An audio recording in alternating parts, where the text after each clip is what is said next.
আমরা যদি এইভাবে ইমাম সাহেবকে বলি, আপনারা কি ভাবেন, তাহলে কি আমাদের সেই আমার মা বোন গরিব ব্যক্তি বা অসুস্থ ব্যক্তির চিকিৎসা করা সম্ভব কি সম্ভব না? কথা বলেন না কেন? অবশ্যই সম্ভব। এই অফিসে উদ্যোগ নেবে, এই অফিসে উদ্যোগ নেবে, এই অফিসকে উদ্যোগ নিবে। আমি চাই এই অফিস উদ্যোগ নিবে। আমার 10 জন ভাই নেশাগ্রস্ত, নেশায় আক্রান্ত, তার বাপ মাকে বুঝিয়ে রিহাবে তাদেরকে ভর্তির ব্যবস্থা করবে এই অফিস। চলো ভাই, বাপ মাকে বলবেন রিহাবে ভর্তি করে দেন, যেন নেশার থেকে মুক্ত হয়ে যায়। অর্থাৎ একটা সমাজকে সুন্দর করার জন্য, সমাজের সেবার জন্য, সমাজের উপকারের জন্য যাহা কিছু প্রয়োজন, আশা করি এই অফিস সেই কার্যকারী ভূমিকা পালন করবে। তাহলেই ইসলামী আন্দোলন বাংলাদেশের 5 নং ওয়ার্ড এই অফিসের ইনশাআল্লাহ সার্থকতা হবে। কথা ঠিক না? এটা চাঁদাবাজির জায়গা হবে না, গুন্ডামি মাস্তানির জায়গা হবে না, জুলুম অত্যাচারের জায়গা এখানে হবে না, বরং এখানে গরিব দুঃখী মেহনত মানুষের আশ্রয়স্থান হবে ইনশাআল্লাহ। আমি কথাটা বুঝাতে পারি নাই, তাহলেই সার্থক, নয়তো সার্থকতা নাই। আমি ইসলামী আন্দোলন বাংলাদেশের প্রত্যেক নেতাকর্মীকে বলবো, সেবক হন, ভোগী না হই, সেবক হই, জালেম না হই, বরং মাজলুমদের পাশে দাঁড়াই, অত্যাচারী না হই, বরং যারা অত্যাচারী হয়েছে আমরা তাদের পাশে দাঁড়াই। যদি চরিত্রবান আদর্শবান হতে পারেন, দাওয়াত দিতে হবে না, এই অফিসে জায়গা দিতে পারবেন না, জায়গা দিতে পারবেন না।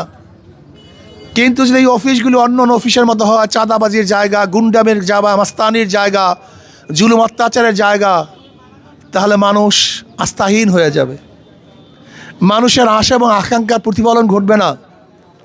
এর জন্য আসুন আমরা সব মিলিতভাবে এই অফিসকে ধারণ করি, সদস্য হই। আজকে যদি আমরা বেশি বেশি সদস্য হতে পারি, সবাই সদস্য হতে পারি, তো এইমাত্র আমি যেই কথাগুলি বললাম সেই কথাগুলি বাস্তবায়ন করা কি হবে? সহজ হবে। কি ভাই, কথা ঠিক না? এই কাজগুলি একা করা সম্ভব না, একার দ্বারা হবে না। আমরা সম্মিলিতভাবে যদি এই কাজগুলি করি তাহলে এই কাজগুলি আঞ্জাম দেওয়া সম্ভব। কি সম্ভব? কি সম্ভব না ভাই? কি রাজি আছেন ইনশাআল্লাহ? আমার কর্মী বাবারা, সমর্থক বাবারা, আগামী 5 তারিখে, আগামী 12 তারিখে যুদ্ধ হবে।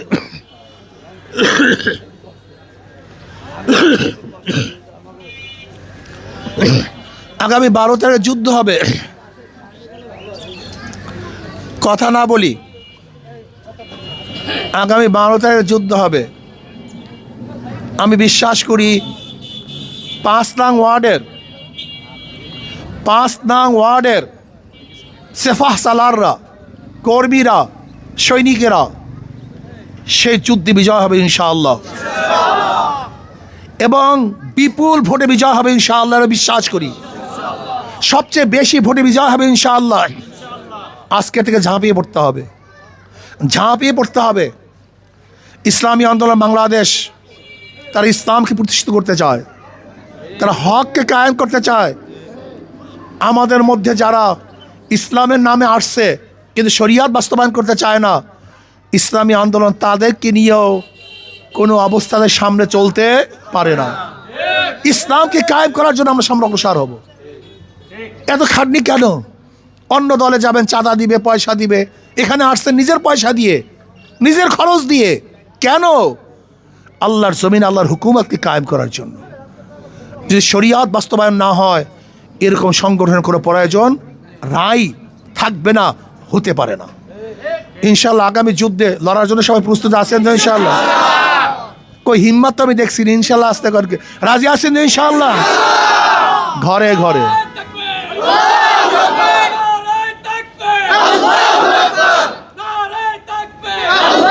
ইনশাআল্লাহ। আল্লাহ আমাদেরকে সবাইকে কবুল করে নেন, হিম্মত এবং খুলুসের কাজ করেন, দাঁড়ে দাঁড়ে যান। তবে আমি শুধু একটা ওয়াদা দেব, যদি আল্লাহ পাক আমাকে কবুল করেন, এই কনস্টিটিউশনের মধ্যে কোনো মিথ্যা মামলা আশা করি হবে না, হতে দেব না ইনশাআল্লাহ। কারোর বাড়িঘর ছেড়ে পালিয়ে থাকতে হবে না ইনশাআল্লাহ। কোনো স্ত্রী তার স্বামীকে দেখবে না, এটা হবে না। কোনো মায়ের বুক খালি হবে, আশা করি ইনশাআল্লাহ এটা হবে না। আমি চাই না একটা মিথ্যা মামলা থাকুক, আমি চাই না জুলুম হোক, আমি চাই না মানুষগুলি কাঁদুক, আমি চাই না কোনো মায়ের বুক খালি হোক, আমি চাই না কোনো স্ত্রী বিধবা হোক, আমি চাই না কোনো সন্তান এতিম হোক। আমরা মিলেমিশে থাকতে চাই। আমি বিশ্বাস করি ইনশাআল্লাহ যদি আল্লাহ পাক আমাকে কবুল করেন, অবশ্যই ইনশাআল্লাহ আমি জুলুম মুক্ত একটা দেশ গড়ার, অঞ্চল গড়ার চেষ্টা করব। আল্লাহর জমিনে আল্লাহর হুকুমত কায়েম করার চেষ্টা করব, গরিবদের পাশে থাকার চেষ্টা করব, সমস্ত মানুষের অধিকারকে ফিরিয়ে দেওয়ার চেষ্টা করব। আল্লাহ আমাকে আমাদের সবাইকে কবুল করে নেন। নয় সমাপ্ত কর্মমোদের অবকাশ কোথায় বিশ্রামের, আজকের থেকে ইনশাআল্লাহ দাঁড়ে দাঁড়ে নামতে হবে, ঘরে ঘরে যেতে হবে, মানুষকে বোঝাতে হবে। কি বোঝাবেন? শুধু একটা কথা বুঝান যে ভাই সরোয়ার ভাইকে তো আমরা বারবার দেখেছি, কি দেখি নাই? চারবার দেখেছি।